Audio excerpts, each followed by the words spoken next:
Hello everyone, in this video I'll be teaching the continental drift theory topic that is there in the NCERT of class 11th.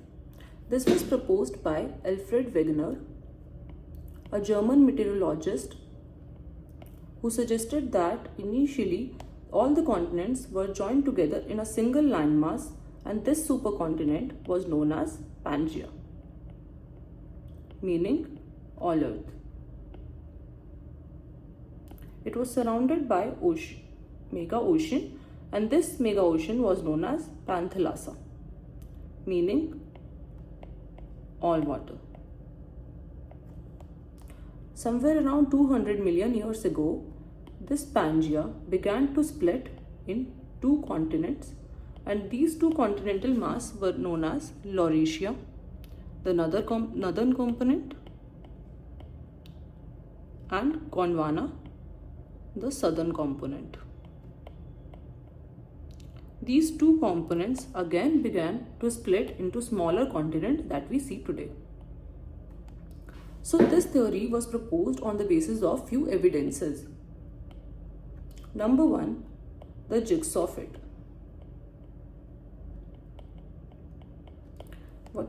You can try this at home, and if you have an atlas, you cut out all these continents from a world map and join them together. You will get to see that a single image will be carved out. This is because he said that just like the jigsaw puzzle pieces joined together to form a single picture, similarly the continents that we see today were once joined together.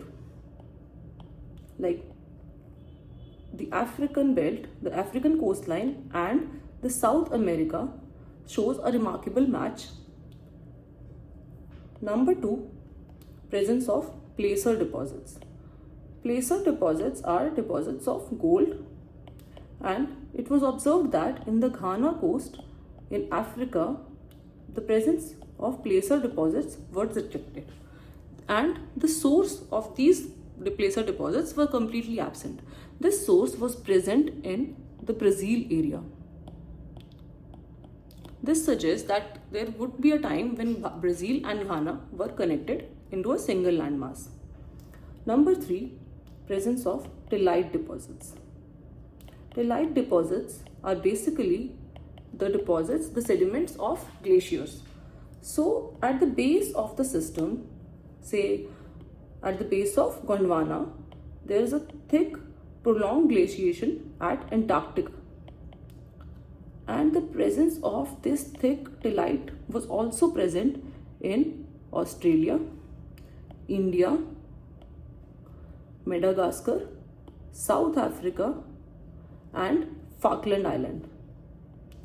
So if we join all these components together, this is only the possible reason that tellite is present in all these 6 regions. So this is another evidence. Number 4, presence of fossils. It was found that a fossil lemur was present in India, Madagascar, Africa. So it is clearly observable that lemur can travel all the way from the ocean to reach at these 3 places. Thus, it would be said that these 3 places were connected by a contiguous landmass known as Lemuria. Also, Mesosaurus were present in the African coast and this South American region. And this proposed that all these skeletons of Mesosaurus that were found in these regions suggest that they were once connected together, as now they are separated by a coastline of around 4,000 km wide. The 5th evidence was the presence of rocks of same age. He said that the rocks in the American coast and South African coast were taken and radiometric dating was done. This was done in order to identify the age of the rocks, and it was observed that both of these rocks were 200 million years ago. This clearly suggests that before 200 million years ago, these two continents were joined together and there was no ocean in between, and this is the possible reason why the rocks both sides of the ocean were of the same age. So then he suggested a few reasons for this evidences. He gave two reasons. Number one, pole fleeing force, and number two, the tidal force. He said that we know that the earth is not perfectly sphere and it has a bulge near the equator. So this is because of the rotation of the earth. While rotating, the earth generates a centrifugal force towards the outer surface and it creates a bulge at the equator. So this rotation and this centrifugal force is a possible reason for the drifting of continents. And the second reason include the tidal force, that the sun and the moon attracts the earth and it forms the attraction forces, and these attracting forces is the reason of drifting of the continents. But these two reasons were completely rejected by other meteorologists, and they said that these reasons and this force is not strong enough to generate a drift of continents, and the force has to be stronger in order to drift the continents apart. And this was the reason why other theories were presented by various other meteorologists, like convectional current theory. Convectional current theory presented by Arthur Holmes. He suggested that the movement of continents is not because of these two, polar fleeing and tidal force, but because of the radioactive elements that exist inside the mantle of the earth.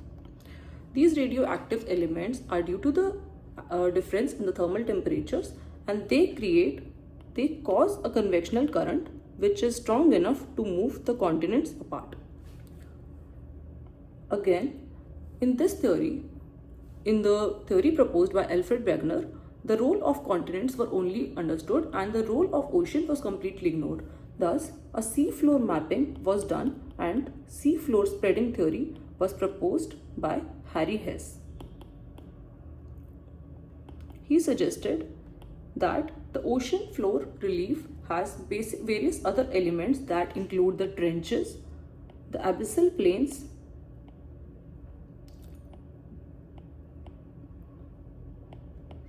various volcanoes and MORs and mounds, sea mounds, that suggests that the ocean floor plays a major role in drifting the continents apart. Number 3, plate tectonics, which was proposed by Mackenzie and Morgan. So, even though the theory proposed by Alfred Wegener had various limitations, but it laid as a foundation for various other theories. So, because of time constraints, I'll stop here, and this is all from my side. Thank you so much.